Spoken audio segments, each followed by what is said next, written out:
Have you ever wished you didn't have to manage a bucket full of bobbins just to ply all of your hand spun singles? Today I want to share with you a technique called plying bracelets. It can really help when you don't want to juggle multiple bobbins for a single skein of yarn.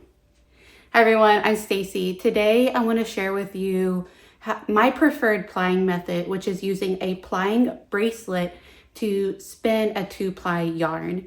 It's really easy to do and I find it just so handy, and there's a couple of benefits to using a plying bracelet. One, you can use a single bobbin for spinning your singles and plying a 2-ply yarn. All it takes is for you to spin up your singles and then wind that same single back off onto your hand and then back onto the bobbin. For me, this is really useful. However, there are some caveats or instances where using this method is not necessarily the most ideal. It would probably be yarns that have low tensile strength, so probably like low twist yarns. Yarns that are especially fuzzy, and I'll show you why. And if you have a really large amount of singles. For me personally, I found this has worked really well for both woolen and worsted spun yarn, and has been really good for skeins of yarn that are about 50 grams or less. After that, I typically try to go to a center pull ball as my next method, and after that, maybe considering using bobbins to ply singles. So without much further ado, let me show you how to actually do a plying bracelet. I have with me today the singles that I spun up for my merino skein of yarn for my Valentine's Day Rolags project. Now, if you remember or recognize this bobbin, this is from where I really messed up my singles and I was attempting to respin them. So I wound them off onto bobbins. I had already plied this yarn and it was, plied together in a 2-ply yarn, and I unspun it and wound each single off into separate bobbins. And so this is one of the bobbins I had left. So what you do, I'll start here and then I'll change the camera angle so you can see. So you start by tucking it into something like your cuff. I've got a watch on, so I'm tucking it there, but you really don't want to lose that end. You could even wrap it around your wrist once or twice to secure it there. And then what you do is you wrap it around your middle finger and loop it back down across your palm. Then you go around the back of your hand and you do it again. Around the back of your hand, loop it around your middle finger, and then come back around and do it again. And so I've gotten really good at doing this. And so I can sit here and ply like this without looking at it and just do it based on feel. Like that. All right, I'm gonna change the camera angle now and show you a little bit closer up so you can see. All right, so this is what it looks like so far. And what I'm going to show you is that you loop it around your middle finger like this. And then across the back of your hand. And then back over your middle finger like this. Back across your hand. And so if you don't need to look at the back of your hand, it can get pretty easy. And all you're doing really is laying your singles in a loop over your middle finger as a post. I wasn't sure if you were in focus last time, so I'm going to show you again. So you take the yarn, wherever you're starting from, you go over the back of your hand, around your middle finger, over the back of your hand again, around your middle finger, around. And again, you can get pretty fast at doing this. The real key here is not to wind it on too tight, because then your middle finger does start to get pulled down. It can start really messing with your your dexterity there. And so if you do get to feeling like it's too tight or your finger is too constricted, you can go ahead and pull it off and restart. And again, it's just the same movements over and over again. So if I'm doing, say, like a 50-gram bobbin of singles, I might pull the yarn down off my middle finger 3 to 5 times. So every, say, 15 to 10 grams, 10 to 15 grams.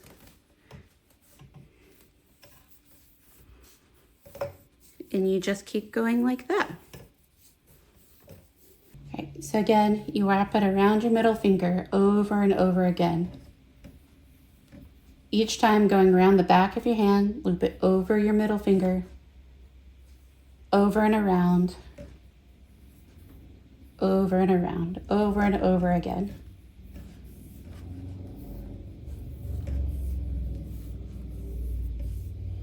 And again, if your finger starts feeling tired or constricted, like, whoops, you were winding it too tight, you just drop that down again.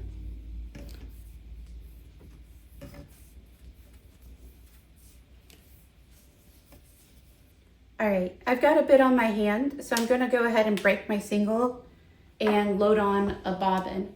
You might recognize that this is not my normal flyer. I purchased a lace flyer for my Ashford, and I've been practicing on it. I would love to share a video with you guys in the future about the lace flyer and spinning fine. But in the meantime, this should work well enough if I treadle slowly enough and have enough uptake. So I'm going to put it on the largest whirl there, and then loop my leader through. Make sure my drive band's on. Do a little test.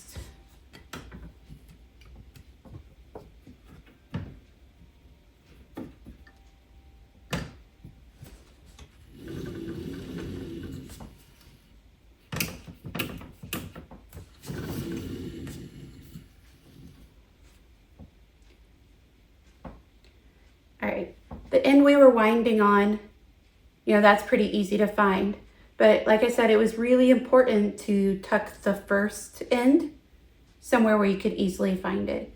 Now what's gonna happen is that since the yarn is just looped on top of each other, so essentially it's just looped, looped, looped, it's just stacks of loops, then this should come off your hand pretty easily. Earlier, I mentioned that you wouldn't want to do this with maybe an especially fuzzy yarn or something with low twist. And that is because as the loops come off your hand, they do pull against each other. And so you might experience significant, or not significant, you might experience some breakage or some snarling or, you know, difficulty with it coming off the bracelet if it's particularly fuzzy or has, you know, low tensile strength. So I'm going to go ahead and tie this on to my leader just using a square knot.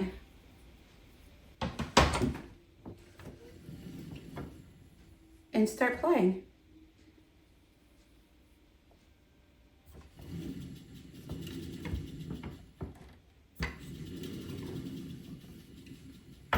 And it should come pretty easily off your hand.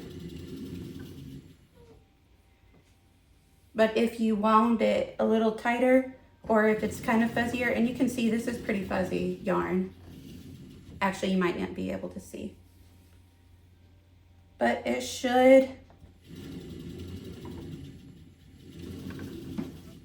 unwind off this plying bracelet. You just might have to tug at it a little bit if it gets caught up. Bringing you closer in now so you can see how it just pulls off your hand. Sorry, I backed up a little out of shot here.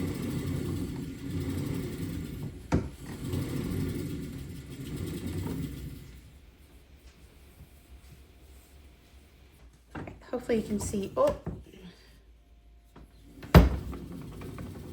Hopefully you can see a little bit better.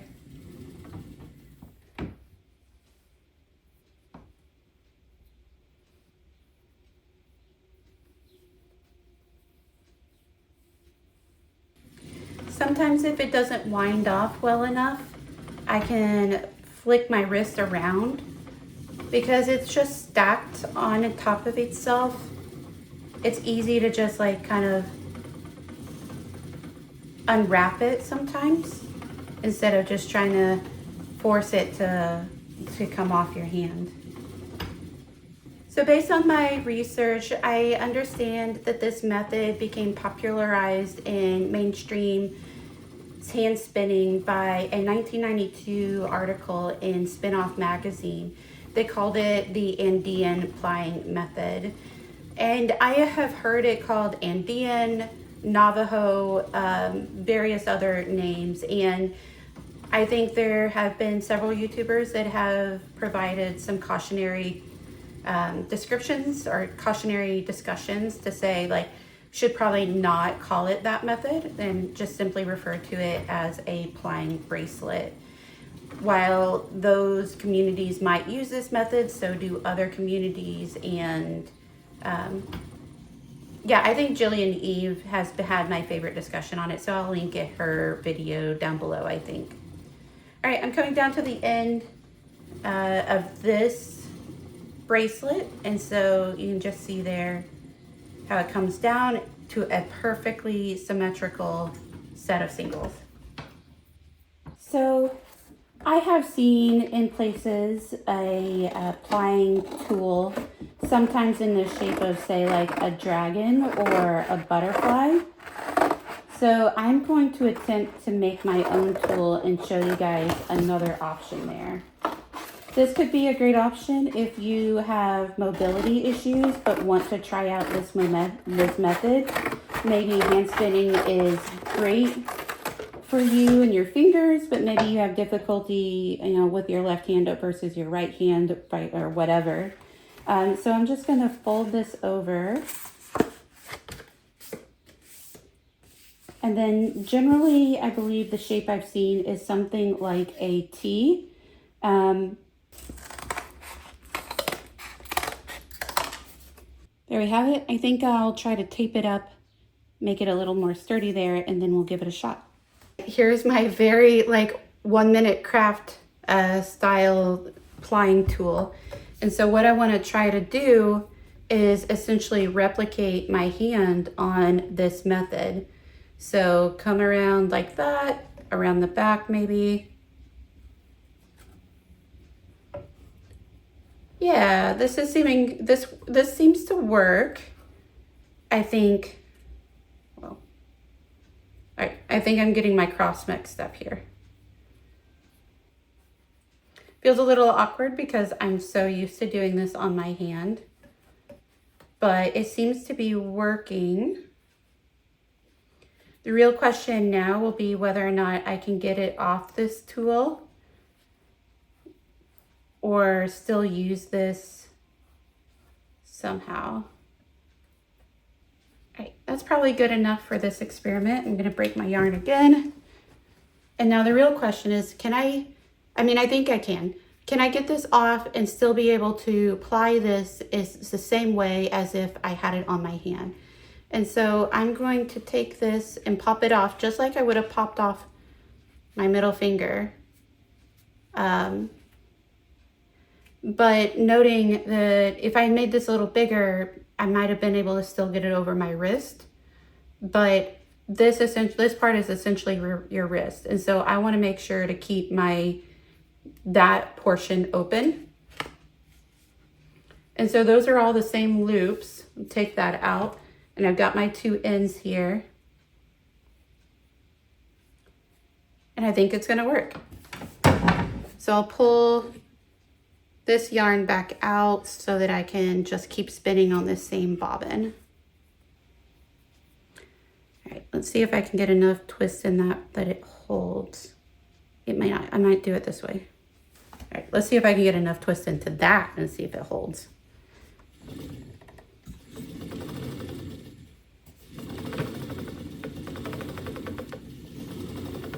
well enough. All right, and now see, I took that off the tool and it's coming off my fingers pretty nicely. Yeah, that worked out really nicely. Ta-da! So my little tool worked. I would say there's probably some definite design flaws in this little guy, but I know there are makers out there local to you or on Etsy that sell like real versions of this, but you can see how quickly I was able to make this up, and you might be able to do the same thing for yourself at home with some cardboard and figure out, what works for you. That maybe it might work better with a cross, or maybe there's a way you could like hold, say like a popsicle stick or something to this, such that you could pull the popsicle stick out at the end to get it off the tool for you. There's one other thing that I wanted to share with you guys about, whether, using a plying bracelet. There's one other technique with plying bracelets that I wanted to share with you. And it's a question of, once you get it on your hand, once you're plying with it, can you stop and take a break? So let me wind on some more here, and I'll show you guys what you can do if, your toddler comes up and says he needs more snacks or something like that. So let me wind on some more. Again, if you're watching this like a tutorial, here's yet another opportunity to see. You tuck that in, wrap it around your finger, just over and over again.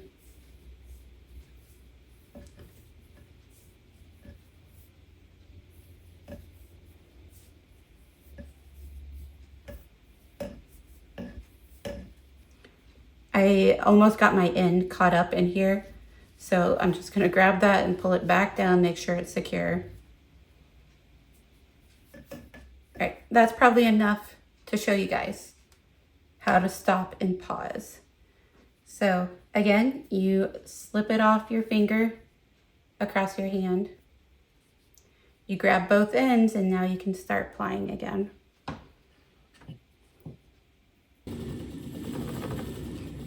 All right, so you're in the middle of spinning and the doorbell rings, or your toddler needs a snack, or the cat is demanding some pets. So what you can do is you can slip this bracelet off your hand, but what you want to make sure that you keep that opening secured. So what I like to do is I just throw it over one of my maidens. See, my hands are free. I just slipped it over one of my maidens here. And that's what you don't want to do, is pull it completely apart. Oh geez. So you can see that's, how it's constructed. Those loops are all overlapping. And so when I pulled it apart, it just pulled those loops apart. So let me see if I can get this plied up without boggling.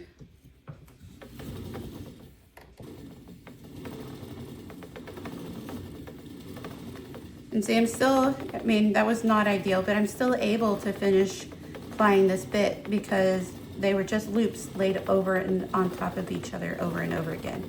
I was lucky because that was only a small amount. So don't do that. I don't know that I have time to show you guys again, but you would just slip it on, then slip it back on your hand without pulling it apart like I just did. I just like to do so much of my spinning with as few of steps as possible. So even here, I'm just winding off the top of my wheel. No nitty naughty or anything. For me, I just need as few barriers as possible to get to a finished project, because I never know what life is going to do. I could get a call right now that my son is sick and I need to go pick him up from daycare. Or even though it's my lunch break, I could get a call that somebody needs my attention for something at work. So for me, I just need things to go as easily and simply as possible so that I can enjoy my craft and not, just have things laying around unfinished forever.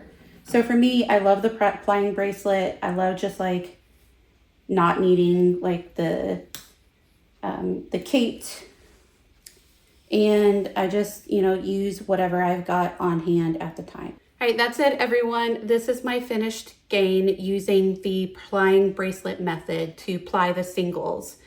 And I love this merino. But the finished yarn here today really wasn't the goal. Today was just more of a tutorial slash sharing with you guys a method that I use. So I hope you enjoyed it, and I hope you enjoyed crafting along with me today. I hope you'll consider using this method. Definitely leave me a comment down below if it's inspired you to give it a shot. If you have a different preferred plying method or a different technique you'd love to share with me and the others reading the comments below this video, please do share them down below. I love hearing all of your stories, all of the works that you're working on, your personal experiences, and really appreciate growing this community. So until next time, I'll see you guys. Bye. Who's gonna use the excavator to move all of this dirt? Who's gonna use the excavator expert? Who's gonna use the excavator? Who's gonna use the excavator? Who's gonna use the excavator expert?